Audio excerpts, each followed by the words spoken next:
Hello students, science का chapter 12 है force, energy and simple machines.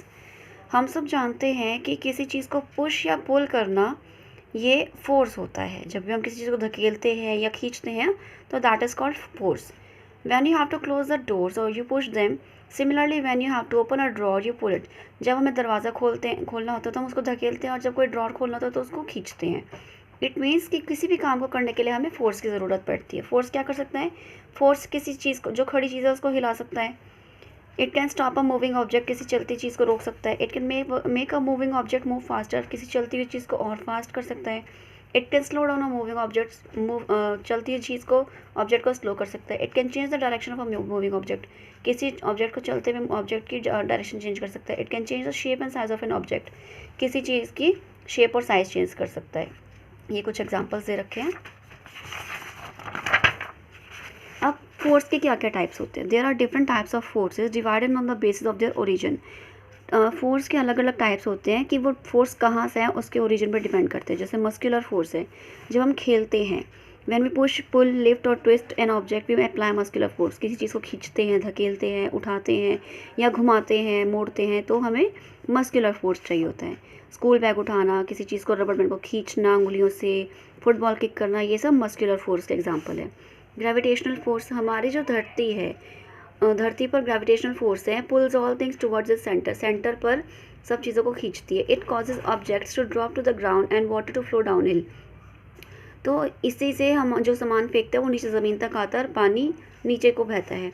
Each object in the universe pulls other object, जो भी universe में चीज़ें हैं वो दूसरे ऑब्जेक्ट को खींचती है अपने फोर्स के द्वारा। It keeps heavenly bodies like the sun, moon and stars in the respective places. जो हेवनली बॉडीज़ है, जो सन है, मून है, इन सब को अपनी जगह पर बनाए रखती हैं। तो ग्रेविटेशनल फोर्स बहुत इंपॉर्टेंट है किसी भी चीज़ को अपनी स्पेस पे बनाए रखने के लिए। Frictional force, friction is produced when two surface rub against each other. Friction कब होता है? जब दो चीज़ें आपस में रगड़ती हैं, दो सरफेस आपस में रगड़ते हैं। फ्रिक्शनल फोर्स से ही force slows down a moving object, moving object को वो स्लो डाउन करता है। जहाँ स्मूथ सरफेस होता है वहाँ पर लेस फ्रिक्शन होता है, और जहाँ रफ सरफेस होता है वहाँ पर फ्रिक्शन ज़्यादा होता है। हम फ्रिक्शन की वजह से ही चल पाते हैं, ज़्यादा फ्रिक्शन से हमें फिसलने का डर होता है और फिर हम चल नहीं पाते। Great effort, too much friction requires great effort to make motion possible. उस पर हम चलने के लिए बहुत एफर्ट करना पड़ता है। मैकेनिकल फोर्स, ज़्यादातर सिंपल मशीन्स जो है ये मैकेनिकल फोर्स से यूज़ की जाती है, जैसे कि सीजर्स का पेयर है, सीजर्स है। इसका जो मैकेनिकल फोर्स है इसको यूज़ करके हम कुछ कट कर पाते हैं। मैग्नेटिक फोर्स, मैग्नेट्स जो चुंबक होते हैं इसमें स्पेशल प्रॉपर्टीज़ होती है जिससे कि वो आयरन को मूव कर पाते हैं, आयरन से वो चिपकते हैं और फिर मूव कर पाते हैं। It is called magnetic force. यहाँ पर देखो चुंबक से उसको चिपका रहे हैं और फिर वो उसको घुमा पा रहे हैं। अब आता है आपका elastic force. Elastic force arises when a body deforms a stretch rubber band against its original shape on being release because of elastic force. जब हम रबर बैंड खींचते हैं और फिर छोड़ते हैं तो वो वापस अपनी पोजीशन पे आता है, अपनी शेप पे आ जाता है। That is called elastic force. फिर buoyant force, the upward push of water on a floating object is called buoyant force और अप थ्रस्ट। जो अपवर्ड पुश है, ऊपर की तरफ जब पानी पुश करता है किसी ऑब्जेक्ट को, तैरते हुए ऑब्जेक्ट को, that is called floating buoyant force. This force act on every object even on you when you enter swimming pool. ये फोर्स हर ऑब्जेक्ट पर आता है, यहाँ हालांकि हम पर भी आता है जब हम स्विमिंग पूल में एंटर करते हैं। Energy, energy is the ability to do work. Energy वो एबिलिटी जिससे हम काम कर पाते हैं। We get energy from the food we eat, हम खाना खाते हैं उसी से हमें एनर्जी मिलती है। We use energy to do work as walking playing, हम एनर्जी को अलग अलग कामों में इस्तेमाल करते हैं, खाने में, चलने में, खेलने में। एनिमल्स को भी एनर्जी खाने से मिलती है। Green plant solar energy use करके खाना बनाते हैं। Machines use energy in the form of diesel and petrol. Machines खाना नहीं खाते हैं बट उनको डीजल और पेट्रोल डालना पड़ता है जिससे उसमें एनर्जी आती है। अब एनर्जी के सोर्स क्या क्या हैं? दो तरीके के सोर्स होते हैं, रीन्यूएबल एनर्जी और non renewable energy. Wind energy, wind energies और wind turbines use blades to collect the kinetic energy of the wind to produce electricity. जो ये विंड मिल होती है ये आप सबने देखी होगी, इसके जो ब्लेड्स होते हैं ये विंड में काइनेटिक एनर्जी होती है। काइनेटिक एनर्जी क्या होती है वो हम आगे बताएंगे। काइनेटिक एनर्जी को यूज़ करती है और उससे इलेक्ट्रिसिटी बनाती है। हाइड्रो पावर, हाइड्रो पावर जो पानी की एनर्जी है उससे uses water to rotate blades in a turbine जो टरबाइन होता है उसके ब्लेड जो है पानी की एनर्जी को यूज़ करके उसको घूमते हैं और फिर जो पानी की काइनेटिक एनर्जी को इलेक्ट्रिसिटी में यूज़ करते हैं। इलेक्ट्रिसिटी बिजली बनाते हैं पानी से, हाइड्रो पावर से। तो विंड एनर्जी हवा की एनर्जी, हाइड्रो पावर पानी की पावर, सोलर एनर्जी सूरज से जो एनर्जी मिलती है। Solar energy can be use to produce heat and electricity. Solar energy से हम हीट और इलेक्ट्रिसिटी बना सकते हैं। जो सन है यही हमारा मेन सोर्स है सोलर एनर्जी का। फिर geothermal energy. Geothermal energy is extracted from heat stored inside the earth and use to generate electricity.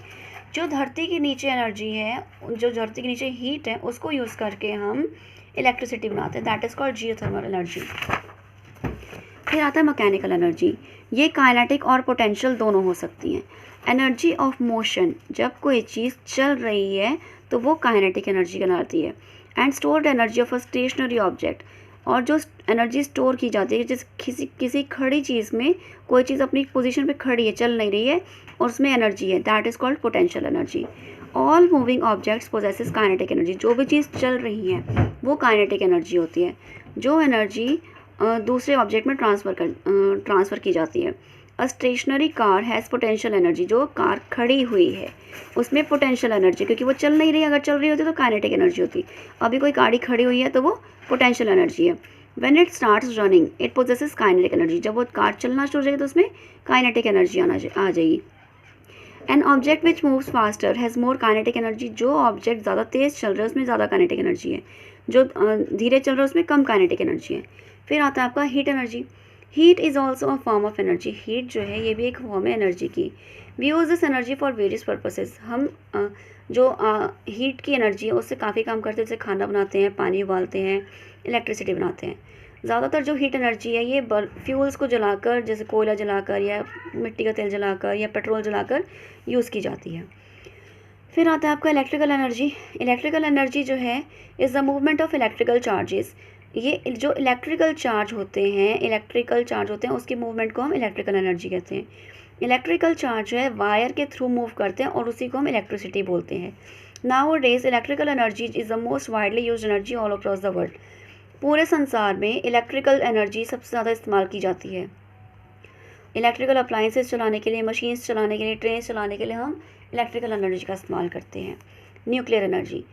किसी भी एटम का जो सेंट्रल पार्ट होता है उसको न्यूक्लियस बोलते हैं। कोई एटम होता है उसका सेंट्रल पार्ट न्यूक्लियस कहलाता है। अब एटम क्या होता है, हमने पढ़ा था मॉलिक्यूल्स और atom. Atom is the smallest part of particle. सबसे छोटा कण जो होता है उसका जो सेंट्रल पार्ट होता है एटम का, उसको न्यूक्लियस कहते हैं।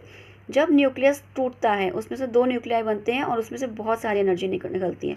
जो न्यूक्लियर एनर्जी है ये लो कॉस्ट इलेक्ट्रिसिटी प्रोड्यूस करती है, कम कीमत पे बिजली बनाती है। मगर इसके बहुत सारे ड्रॉबैक्स है। ड्रॉबैक्स मतलब कमियां है। मतलब इट प्रोड्यूसेस न्यूक्लियर वेस्ट। इसमें से न्यूक्लियर वेस्ट निकलता है जो कि लिविंग ऑर्गेनिजम्स के लिए बहुत ज़्यादा खतरनाक होता है। कंजर्वेशन ऑफ एनर्जी के लॉस क्या है, क्या नियम है इनके। Total energy of this universe neither decreases nor increases.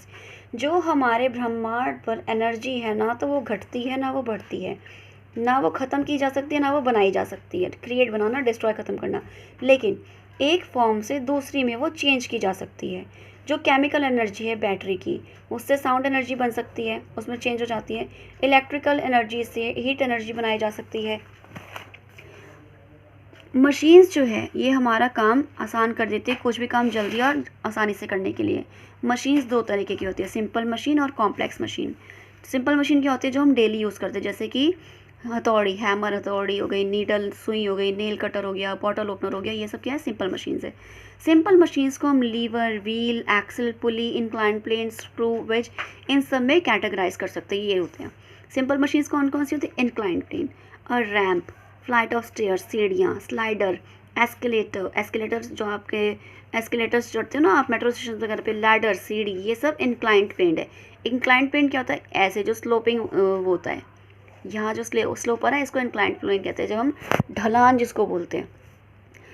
Inclined plane जो है स्लोपिंग सरफेस होता है, जैसे हम ढलान बताया मैंने। इस पर किसी भी चीज़ को लुढ़काने के लिए बहुत आसानी रहती है, तो खींचना हो या धकेलना तो बहुत आसानी से हो जाता है इंक्लाइंट प्लेन पे। अगर हम सीधा कुछ उठाएंगे और उठा के ऊपर करेंगे या नीचे करेंगे तो कठिन लगता है, लेकिन इंक्लाइंट प्लेन पे ढकेलने पे हमें आसानी रहती है। Sloping plank is often use by loading heavy objects. ये स्लोपिंग प्लैंक जो है इस पर किसी चीज़ को ऊपर चढ़ाने में या नीचे ढकेलने में ट्रक में बहुत आसानी रहती है। इंक्लाइन पेन और रैंप, ये रैंप या इंक्लाइन पेन को ट्रक के अगेंस्ट रख देते हैं और उससे ट्रक से वर्कर्स आसानी से सामान नीचे धकेल सकते हैं या ऊपर चढ़ा सकते हैं। तो ये एक सिंपल मशीन का एग्जांपल हो गया। Levers, lever is a bar that can be moved about a fix point called a fulcrum. ये जो बीच का पॉइंट है ना, इसको फल्क्रम बोलते हैं। ये जो ये नीचे रखा हुआ है, जो लीवर है वो फल्क्रम पर फिक्स पॉइंट पे फिक्स करते हैं और उससे बार को किसी भी चीज़ को ऊपर नीचे करने में हमें आसानी रहती है। रॉड हो सकती है, वो लकड़ी का फट्टा हो सकता है, रैंप हो सकता है। तो फल्क्रम से इन सब चीज़ों को ऊपर नीचे करने में बड़ी आसानी रहती है। सीजर्स हो सकते हैं, सीजर्स का फल्क्रम देखो ये बीच में है। फिर सी सॉ का फल्क्रम मैंने बताया, सी सॉ का फल्क्रम है। बॉटल ओपनर है, बॉटल ओपनर का बीच में आ गया यहाँ पर। फिर नट क्रैकर है, नट क्रैकर का भी यहाँ पे भी देखो बीच में ये ओपन होगा तो ऊपर चला जाए, नीचे जाए। स्टेपलर है, स्टेपलर का बीच में। चेयर्स है। तो ये सब क्या है, ये हमारे लीवर्स हैं। लीवर्स में 3 पार्ट्स होते हैं, एफर्ट, लोड, फल्क्रम। एफर्ट क्या होता है? Effort is a force applied on the lever. जो फोर्स लीवर पर अप्लाई किया जाता है किसी काम को करने के लिए, वो होता है एफर्ट। जब हम फोर्स लगाते हैं किसी लीवर पर काम करने के लिए, वो है हमारा एफर्ट। लोड, लोड जो है ऑब्जेक्ट है जिस पर काम किया जा रहा है। फल्क्रम, फिक्स पॉइंट जिस पर लीवर मूव करता है। The greater the distance between the effort and the fulcrum, the greater is the load that can B move. जितना ज़्यादा एफर्ट और फल्क्रम में डिस्टेंस होगा, उतना ज़्यादा लोड हम मूव कर सकते हैं। There are mainly 3 types of levers depending on the position of the fulcrum. 3 तरह के लीवर होते हैं जो फल्क्रम की पोजिशन पर डिपेंड करते हैं। फर्स्ट क्लास लीवर्स, जैसे कि ये प्लायर, सीजर, सीसॉ, इसमें फल्क्रम बीच में होता है, लोड इधर होता है और एफर्ट इधर होता है।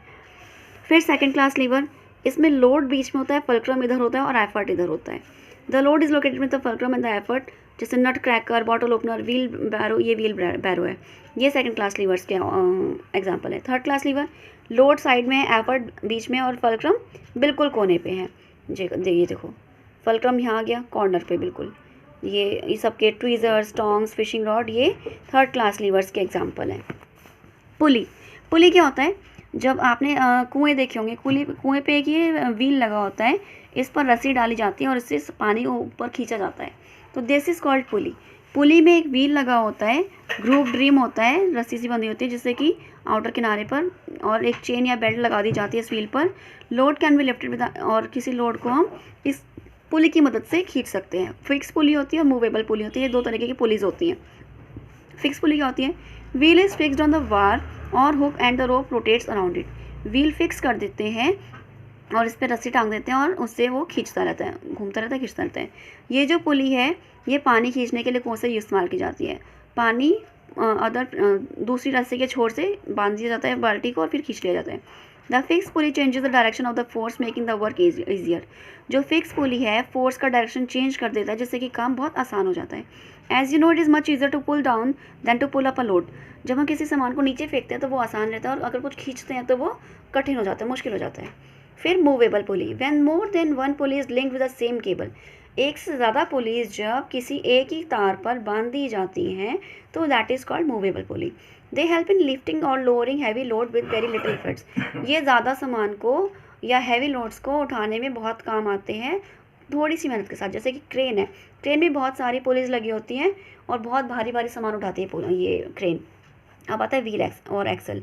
व्हील जो है अपने आप में एक मशीन नहीं है, लेकिन जब उसमें रॉड या एक्सल लगा दी जाए तो व्हील और एक्सल एक सिंपल सी मशीन बन जाती है। This simple machine makes it easier to carry load using less efforts and set things in a motion. ये जो सिंपल मशीन है व्हील और एक्सल, ये सामान उठाने के लिए काम आती है, बहुत कम इस पर एफर्ट लगाना पड़ता है और थिंग्स को चलाने के लिए भी काम आती है। देखो व्हील है, इसमें एक्सल लगा हुआ है साथ में, यहाँ पर स्क्रू ड्राइवर है। ये फिर व्हील और एक्सल का एग्जाम्पल है, ये झूला आपका जॉइंट व्हील। तो we can find such arrangements as car, bicycle, clock, swing machines, joint wheel, roller skates, wheelbarrow, screwdrivers, gear, spotters wheel. इन सब में व्हील और एक्सल का कॉम्बिनेशन होता है जिससे कि हमारा काम आसान हो जाता है। ज़्यादातर कॉम्प्लेक्स मशीन्स में व्हील और एक्सल दोनों लगे होते हैं। स्क्रू क्या होता है? ये जितने भी हैं, पहले हम कीले इस्तेमाल करते थे और अब हम ये स्क्रू लगाते हैं। इसमें बीच में देखो यहाँ पर पेचकस वगैरह अप्लाई करते हैं और फिर इसको हम ठोक लगाते हैं, इसको हम दीवार में अप्लाई कर सकते हैं। Screw is use for many purposes. Screw ज़्यादातर हमारे इलेक्ट्रिकल अप्लाइंसेस में या दरवाज़ों में, हर चीज़ में ही काम आते हैं। बोल्ट्स और screws are use to put together many small parts of complex machine. Complex machines में कई पार्ट्स को जोड़ने के लिए हमें स्क्रूज का इस्तेमाल करना पड़ता है। स्क्रू जो है इंक्लाइंड प्लेन कॉइल्ड या फिर रैप्ड स्पाइरल इनटू सिलेंडर में रैप की जाती है। इट हैज़ रिज, इसमें रिज होते हैं, ग्रूव्स होते हैं, थ्रेड्स होते हैं जो एक दूसरी चीज़ को होल्ड करके रखते हैं। नेल को हम एकदम ठोक देते हैं और निकाल देते हैं तो वहाँ पे बहुत परेशानी होती है, लेकिन इसको लगाना बहुत आसान हो जाता है। You can not pull a screw out of a piece of wood as you can pull out a nail. हम स्क्रू को किसी लकड़ी के हिस्से में से आसानी से नहीं निकाल सकते, जैसे कि हम कील को निकाल लेते हैं। नेल माने कील। Revolving chairs, basis of most light bulbs, इन सब में स्क्रूज लगे होते हैं। अब वेज क्या होता है? Wedge is an inclined plane. Wedge एक वो हिस्सा होता है जब हम किसी चीज़ के बीच में लगाते हैं और उसको यूज़ करके हम उसके दो टुकड़े कर देते हैं। ये वेज का एग्जांपल है। It is a simple machine that is made up of two inclined planes. इसमें दो इंक्लाइंड प्लेन्स होते हैं सेट फेस टू फेस, आपस में आमने सामने, और इसमें शार्प एज होती है, पैने होते हैं ये it is sharp edge well as blunt edge. इसमें शार्प एज भी होती है और ब्लंट एज भी होती है। ये सारे जो टूल्स हैं ये शार्प स्लांटिंग एज के होते हैं। एक्स, नाइफ, ये वेजेस के एग्जांपल हैं। Complex machine. अब कॉम्प्लेक्स मशीन क्या होती है? A machine made of two और मोर सिंपल मशीन्स। जो मशीन दो या दो से ज़्यादा सिंपल मशीन से जुड़ी होती है, बनी होती है, उसको कॉम्प्लेक्स मशीन कहते हैं। जैसे fridge, washing machine, food processor, car, ये सब कॉम्प्लेक्स मशीन्स हैं। और made up of many parts that work together. इसमें बहुत सारे पार्ट्स लगे होते हैं जो आपस में जुड़ के काम करते हैं। कॉम्प्लेक्स मशीन दो या दो से ज़्यादा सिंपल मशीन्स जब इकट्ठे काम करती हैं उसी को बोलते हैं। In first class lever, fulcrum is in the middle. जो फर्स्ट क्लास लीवर होता है उसमें फल्क्रम बिल्कुल बीच में होता है। Inclined plane, wedge, lever, pulley are simple machines. Inclined plane, wedge, lever, pulley ये सिंपल मशीन्स है। थर्ड क्लास लीवर का एग्जांपल क्या है? Tongs. Screws are use to put together many small parts of complex machine. Screws कई सारे small parts को complex machines के जोड़ने के काम आते हैं। Lever is a bar that can be moved about a fix point called a fulcrum. Lever वो बार होता है जो कि फल्क्रम पे किसी फिक्स पॉइंट को मूव करता है। सेकेंड क्लास लीवर में लोड मिडल में लोकेट होता है। पुली में व्हील होता है, जिस ग्रूम रिम होती है साथ में आउटर एज पर। A wedge is an inclined plane. Wedge जो है इंक्लाइंड प्लेन है। A machine made of two और more simple machine is called a complex machine. एक मशीन जो दो या दो से ज़्यादा सिंपल मशीन से बनी होती है उसे हम कॉम्प्लेक्स मशीन कहते हैं। Machine help us in doing our work with less efforts. True. Machine हमें कम मेहनत के साथ काम करने में मदद करती है। ट्रू। और lever consist of three parts. Lever में तीन पार्ट्स होते हैं, एफर्ट, लोड और fulcrum. True. Ramp is an inclined plane. Ramp inclined plane है। True. Crane works on single pulley. Crane single pulley पे काम करती है। नो, उसमें बहुत सारी पुलीज होती हैं। Machine like car, washing machine, ये कॉम्प्लेक्स मशीन है। True. What is force? Force क्या होता है? A push or pull is refer to as force. किसी को पुश या पुल करना फोर्स कहलाया जाता है। फोर्स क्या क्या कर सकता है? What can do it? Force can move an object. Force किसी ऑब्जेक्ट को हिला सकता है। Force can stop moving object. Force किसी चलती हुए ऑब्जेक्ट को रोक सकता है। It can change and shape and size of object. किसी भी चीज़ का शेप और साइज चेंज कर सकता है। It can change the direction of moving object. फिर क्या क्वेश्चन है हमारा? What is gravitational force? Gravitational force क्या होता है? Gravitational force of the earth pulls all things towards its centre. It keeps the heavenly bodies at their places. Gravitational force जो earth का अपने सेंटर पर सारी चीज़ों को खींचता है और ये अपने हेवनली बॉडीज़ को उनकी प्लेसेस पे बना कर रखता है। What is energy? एनर्जी क्या होती है और इसके टाइप्स क्या हैं? Energy is the ability to do work. Energy जो है काम करने की क्षमता है। इसके क्या क्या पार्ट्स है? चार parts. Wind energy, hydro energy, solar energy, geothermal energy. Next question है आपका, what is a simple machine?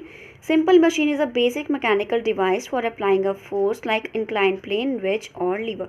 Simple machine जो है बेसिक मैकेनिकल डिवाइस होती है जिस पर हम फोर्स अप्लाई करते हैं, जैसे कि इंक्लाइंड प्लेन, वेज या liver.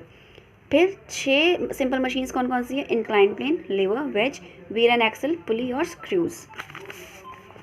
Right the different parts of a lever. Lever के डिफरेंट पार्ट्स क्या होते हैं? Effort, load and fulcrum. इसके 3 पार्ट्स क्या है? एफर्ट, लोड और फल्क्रम। व्हील और एक्सल का डायग्राम बनाना है और इसके फंक्शंस बताने हैं। Wheel and axle is a form of simple machine. Wheel और एक्सल एक सिंपल मशीन की फॉर्म है जिसमें एफर्ट लगाते हैं, रेजिस्टेंस टू लिफ्ट और मूव ऑब्जेक्ट एंड पीपल। इससे हम किसी चीज़ को उठा सकते हैं या घुमा सकते हैं, लोगों को भी उठा सकते हैं। What is a complex machine? Give example. Machine made of two और मोर सिंपल मशीन। एक मशीन जो दो या दो से ज़्यादा सिंपल मशीन से बनी होती है उसे हम कॉम्प्लेक्स मशीन कहते हैं, जैसे refrigerator, washing machine, food processor, car etcetera.